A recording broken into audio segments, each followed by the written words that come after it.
"Stay out of family business," my brother warned, so I bought the business and fired him on his birthday. The morning sky was a flat metallic gray, ironic, given the glint of steel tucked behind every move I'd made in the past 2 years. I stood outside the glossy glass building bearing our family's name, Rains and Sons Import Conglomerate, a name he wore like a crown, as if our parents had carved it into marble just for him. He always treated it like a divine right. The eldest son syndrome in full bloom, strutting through boardrooms as though the floor obeyed his footsteps. I remember every word of his warnings, words meant to slap me into submission, to box me in, to define the edges of my ambition with his own brittle ego. "Stay out of the family business, you wouldn't understand it anyway." The way he'd hiss it, low and slow, eyes daring me to defy him. Translation: stay beneath me, stay invisible, stay irrelevant. He thought his inheritance was a throne. I saw it as a vulnerability. While he feasted on boardroom praise and collected fake accolades at our family's insipid holiday dinners, I was silent in my hunger. I didn't challenge him at the Thanksgiving table or correct him when he presented my ideas as his own. I let him bask, let him rot. My mind was elsewhere, in seminars, in late-night strategy sessions with mentors who didn't need their egos stroked, in black coffee-fueled marathons of legal documentation. He bought suits and custom cufflinks. I bought time. He hired sycophants. I hired silence. And then came the year the markets dipped, subtly at first, like the edge of a blade pressed gently to skin. Supply chain interruptions, shifting tariffs, digital disruptions, the kind of tremors he wasn't built to feel. But I felt them. I always had. That was the difference between us. He watched the empire. I watched its cracks. Desperation makes monsters out of men. It also makes them careless. The company needed capital, quick injections to stop the slow internal bleed. But the terms of such salvation? They're never free. A group of angel investors was assembled, faceless saviors with no time for due diligence. Names meant little until the ink had dried. He never looked at the fine print. None of them did. Why would they? I was just the younger brother, the outlier, the artsy one with the failed startup and the books nobody read. But the name was there, legally binding, mine. Today was his birthday, a fact I hadn't forgotten, although I let it appear like an afterthought. I wore navy, not black, not celebratory colors either, just enough formality to unsettle without signaling. My briefcase contained a folder with the termination letter. My left hand balanced a modest box of cupcakes from the patisserie he used to mock. Too fancy, too French. I made sure the receipt was still tucked under the flap in case he noticed the name of the baker, a subtle insult buried under frosting. When I walked into the lobby, I was greeted not with suspicion, but with shallow smiles. They remembered me, vaguely. The brother. I let them remember whatever version of me suited their fragile memories. No one stopped me. Security buzzed me up like a forgotten guest finally returning from exile. The executive floor was quieter than I remembered, too cold, too still, as though the company itself was holding its breath. I stepped past the assistant, new face, young, underpaid, unprepared, and opened his office door without knocking. His chair was facing the window. City skyline in the background, he looked like a magazine cover gone stale. He turned slowly. His smile was prepackaged, a habitual performance that faltered halfway through when he saw me, saw the box, then the folder, then the look in my eyes, steady, dry, deliberate. The kind of gaze I'd practiced in the mirror while envisioning this moment so many times I could choreograph it in my sleep. "What the hell are you doing here?" he said, not shouted, not whispered, just low enough that I could taste the confusion wrapped in arrogance. "Happy birthday," I replied, placing the cupcake box on the table with a care that bordered on surgical. "I brought something sweet to take the edge off." He blinked, glanced at the folder in my other hand, then back to me. "What is this?" "The end of your tenure." I placed the folder next to the cupcakes, aligned with obsessive precision. "You're being let go." He laughed then, short, nervous, too sharp. "You're joking. This is some pathetic little stunt." I tilted my head. "You might want to read the letter." He opened the folder, his eyes scanning, slowing, freezing. The color drained from his face the moment his gaze reached the signature. Mine. "You're behind the capital acquisition?" "That was you?" he murmured, as though the room had suddenly lost all its oxygen. Not entirely, but enough to matter, enough to make decisions. I stepped closer, not looming, just present. You warned me to stay out of the family business, so I bought the business and cut the cancer out. You can't do this. His voice broke like glass underfoot. This is mine. I built this. I raised an eyebrow, unmoved. You paraded it. You inherited it. You didn't build a damn thing. He stood, hands braced against the desk, as though anchoring himself to the last piece of identity he had left. You little piece of shit. I leaned in. Don't take it personally. It's just business. Then I turned, walked to the door with the kind of confidence that only comes when every piece has fallen exactly where you placed it. I heard nothing behind me, not the sound of a chair scraping, not even his breathing, just silence. Absolute, delicious silence. As I stepped into the hallway, I paused just long enough to glance back and say, without a hint of malice, "Now you know what staying out looks like," from the sidewalk. Then I left him there, in that glass cage he once ruled, surrounded by crumbs and paper, and not a single candle to blow out. He didn't come home that night. Not to the penthouse he once flaunted like an extension of his own skin, glass-walled, high above the city's dirty breath, a monument to his belief in his own permanence. A man like him didn't just walk away from power, he bled from it. And I imagined, with no small satisfaction, that somewhere between the sterile silence of the office and the echoing emptiness of his private suite, he'd finally begun to feel it.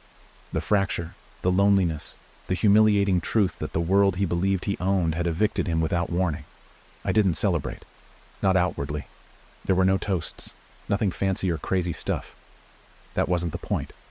The point was that for the first time in either of our lives, he was looking at the world from below, staring up at a door already closed behind him. I spent that evening in the new executive suite, the same one that used to be his. I didn't change the name on the door. I wanted him to see it untouched if he ever wandered back in. No rebranding, no gloating banners. The walls still bore his minimalist aesthetic, that cold, curated sterility he mistook for professionalism. But the energy had shifted. Where he'd imposed presence through dominance, I let silence speak. Where he had curated intimidation, I cultivated strategy. The desk was cleaner than I expected. Too clean. No loose papers, no pens out of place. Either he'd known this was coming, deep down, or he'd always been terrified of disorder. Control had been his religion, and like all fanatics, he'd mistaken routine for divinity. The few drawers I did open contained nothing personal. No photographs, no handwritten notes, just sterile records and executive summaries, each one formatted identically, obsessively. It made sense. He never valued anything he couldn't frame or manipulate. Sentiment was a liability to him, but he'd underestimated what it meant to lose something he hadn't built with his own hands. That night, I received a message. Short. No salutation, no punctuation. "You've made a huge mistake." I didn't respond. I archived it, the way you might tuck away an old scar you no longer feel. The next morning arrived with teeth. News traveled fast. The company's internal channels buzzed like a disturbed hive. Whispers in the halls, nervous glances. The staff didn't know what to expect, only that the man who once thundered down hallways like a king was no longer sitting on the throne. I addressed them formally at 9 sharp, in the same boardroom where my brother once held court. I didn't pace, I didn't smile, I didn't make promises. I delivered clarity.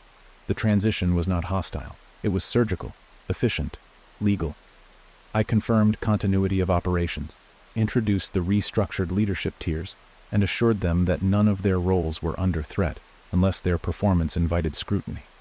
I saw the relief in their eyes. Some masked it well, others didn't bother. Not everyone had admired him. His rule had been iron-gloved and ego-fed. Where he demanded fear, I offered consequence. The difference was noted. Still, he didn't show. Not the next day. Not the one after that. He disappeared from the building entirely, but his ghost lingered in strange places, his name on archived memos, his signature on old contracts, and in the pauses of long-time employees, I could see the question unspoken. Would he try to claw his way back? He would, and I knew it. On the 4th day, I had lunch at a quiet restaurant in the financial district. Nothing flashy, he would have hated it. The lighting was soft, the music subdued. It wasn't about spectacle. It was about control. That's when he appeared. No warning, no entourage, no public performance. He slid into the chair across from me, uninvited, unannounced. He looked smaller somehow. Not physically, he was still taller, broader. But something in him had receded. The armor was dented. He didn't order food. "You think you've won," he said, eyes cold but flickering. "You don't understand what this business really is." I folded my napkin carefully. "I understand enough to own it." He sneered, but it cracked halfway through. "You think this was clever? Buying your way in through loopholes? That's not respect. That's cowardice wrapped in capital. Call it what you want. The outcome's the same. I made this company." "No, you inherited it. You walked into a machine that was already moving and convinced yourself you'd invented the gears." His fingers twitched on the table, searching for leverage. "They'll turn on you. You're not one of them. You don't have the instinct for it. You were never built for this." I leaned forward, voice quiet, but edged. "And yet here you are, uninvited, across from the man who fired you, on your birthday, still clinging to the delusion that you matter in this equation." He stared at me for a long time. No words. Just the sound of a world unraveling behind his eyes. When he finally spoke, it was quieter than I expected. "I'll find a way back." I smiled, but only slightly. "Then I'll enjoy removing you a second time." He stood without another word and left the table, his exit as hollow as his threats. But I didn't relax, not for a second. Men like him don't vanish. They retreat, they reconfigure. They poison wells and stir shadows. He wouldn't challenge me in boardrooms or through legal avenues. That would imply submission. No. He would strike from angles that couldn't be predicted. Influence, reputation, sabotage. He would wait until he thought I'd become comfortable, and then he'd try to tear it down. Not the business, but me, which meant I had to stay 2 moves ahead, always. Later that evening, my executive assistant slid a sealed envelope across my desk. No return address, no markings. Inside was a photo, black and white, grainy, my childhood home, taken at night. On the back, a single phrase had been written. "Family isn't business. It's blood." The war hadn't ended. It had just evolved. I stared at the photo in silence for over 5 minutes. Not because I didn't understand it, but because I understood it too well. It wasn't just a warning. It was a confession. My brother had never believed in competition. Not really. He believed in control, and when that control slipped through his fingers, he didn't adapt. He devolved. Retaliation wasn't a strategy for him.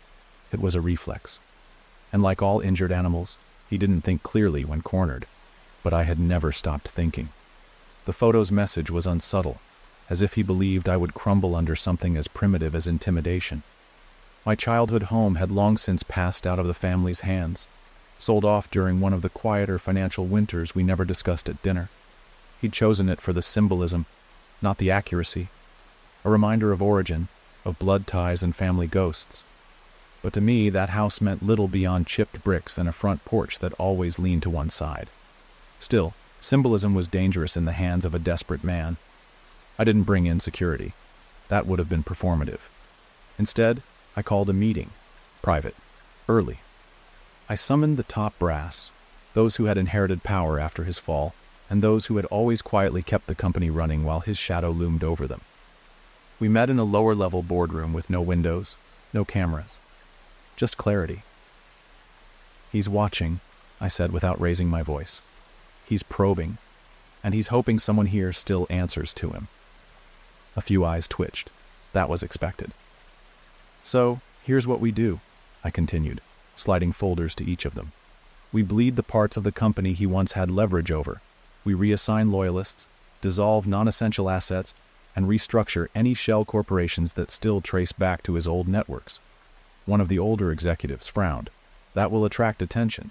Media, shareholders.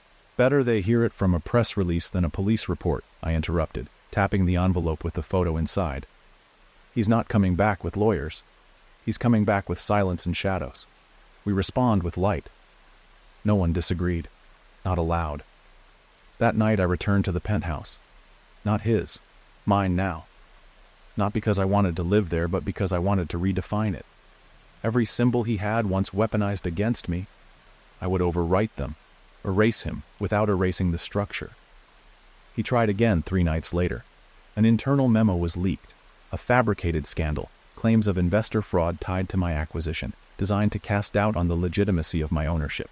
The timing was precise, hitting financial forums and insider channels just hours before a quarterly shareholder meeting. It was too clean, too coordinated to be spontaneous.